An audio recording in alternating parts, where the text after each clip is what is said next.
riding through the local roads in Ukraine, in Dnipropetrovsk region, and yeah, I have driven 1,700 kilometers from Poland, from northern Poland to eastern Ukraine to visit my relatives here, and yeah, I wanted to tell you about my experience. And is it possible to drive, to take a Tesla or other EV to Ukraine? So, you can see now that the main challenge you may have are the roads, quality of the roads. So yeah, if you are going to drive somewhere outside of the main roads, you may happen to have this kind of quality of the road. So I don't recommend you to go at night, to drive at night on a road you don't know and haven't driven before. So that's the challenge number one. About the electric chargers, there is no such a problem in Ukraine because you will have plenty of DC chargers on the main roads and in the cities. AC chargers are also, plenty of them everywhere.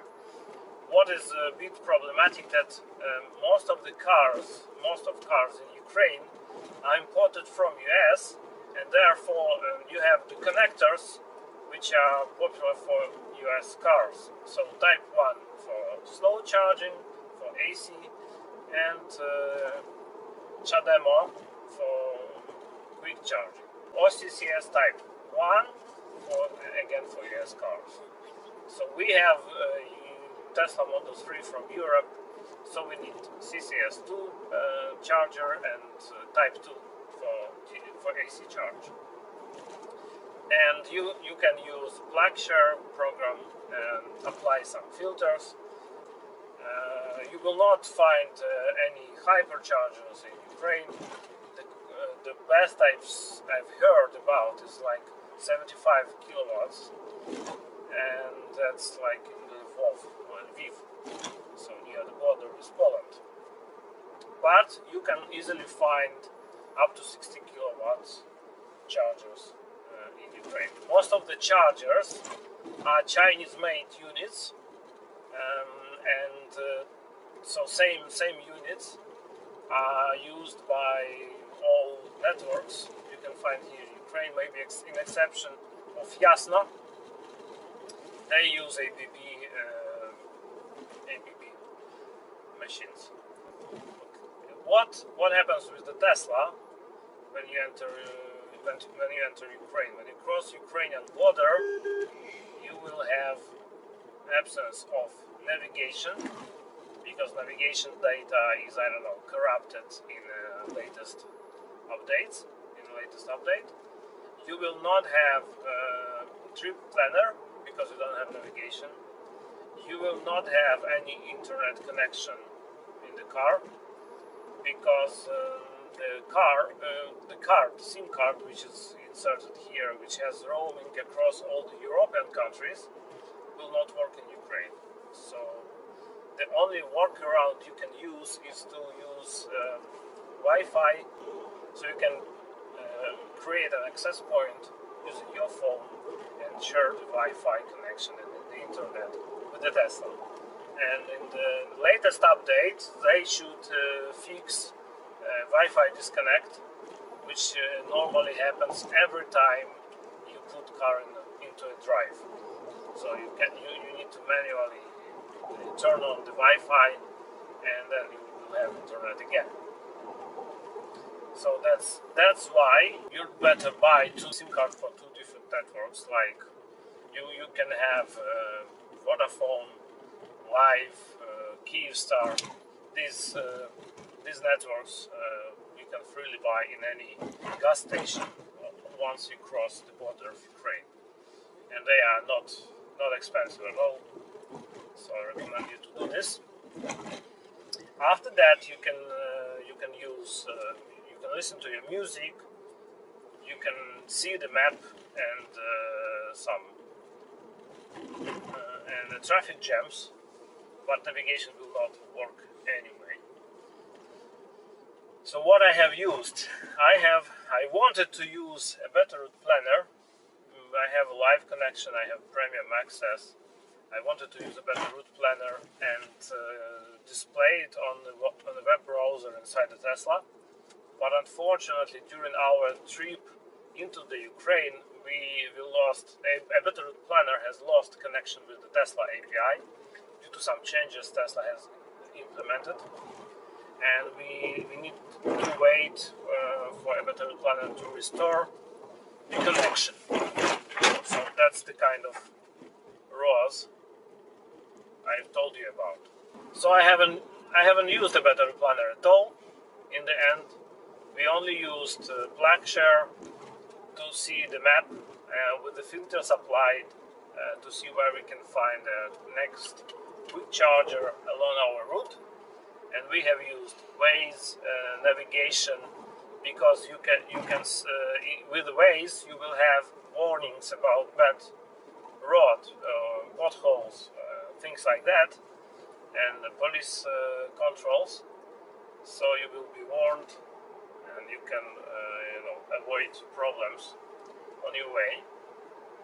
So I have used a split screen function on my iPad. So on the one half I had Waze, and the second half I had PlugShare.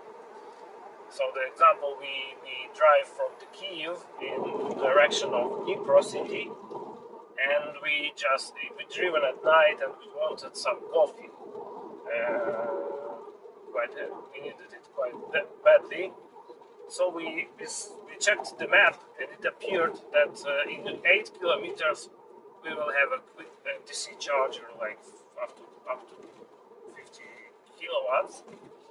And it's located on a gas station. Therefore, we have just driven there, and yeah, we drank our coffee, we took some buns, and we have charged in the meantime. So very, very convenient. And what about range anxiety? How to check, how to understand if you have enough range to reach your destination? It's actually quite easy. Because when you have the navigation and you see to the next point, you need like 200 kilometers. You can, in the meantime, set Tesla energy graph on last 10 kilometers and to see what your consumption and how much range do you have with the current state of charge. And there, if you live like from 50 to 100 kilometers of charge in reserve, you can easily even overtake on the road, no problem. And of course, the more overtakes, the more the quicker you go, the more overtakes you have. So overtakes are worse than just normal stable driving, because when you overtake, you will spend more energy on constant accelerations, and you lose some energy when you decelerate for recuperation. So the more stable your driving is, the better. And what I'm surprised with, I was very surprised positively with the Autopilot. So for Autopilot, even the road like this, it sees these markings, and I can turn on the Autopilot. Unfortunately, it will not avoid potholes, at least yet. But the roads, the main roads we have used on our night drive, were of good quality, and we could depend on Autopilot. We just used it wherever we could. And also Autopilot in Ukraine allows you to drive faster than speed limits, and even not just past 10 kilometers, but more than that. The police in Ukraine, they allow you to have 20 kilometers per hour buffer above the speed limit until you get a fine. So a bit more relaxed here, but your safety is in your hands. You saw the quality of the rods. These rods again are local, and the main rods are really sometimes even of perfect quality.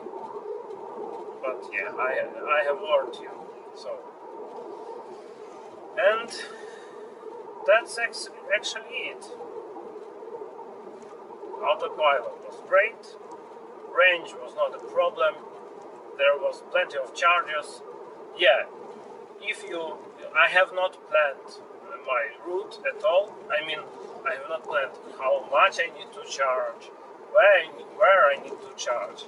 I just planned the route. I knew what roads I should take, what roads have better quality, and yeah, just followed the route on the map and charged when the car needs to charge. Or I have selected stops on chargers. So if I need to go to toilet to take some coffee or take a rest, I did it somewhere where I have a charger, at least 11 kilowatts AC. And for the coffee, I have planned to stop on a charger with DC. So that's the plan. No need to plan and calculate and everything. I had plenty. I had an impression that Tesla has plenty of range, even for the country without superchargers.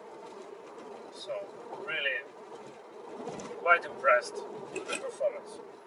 So yeah, thank you very much. I will have more detailed report later on.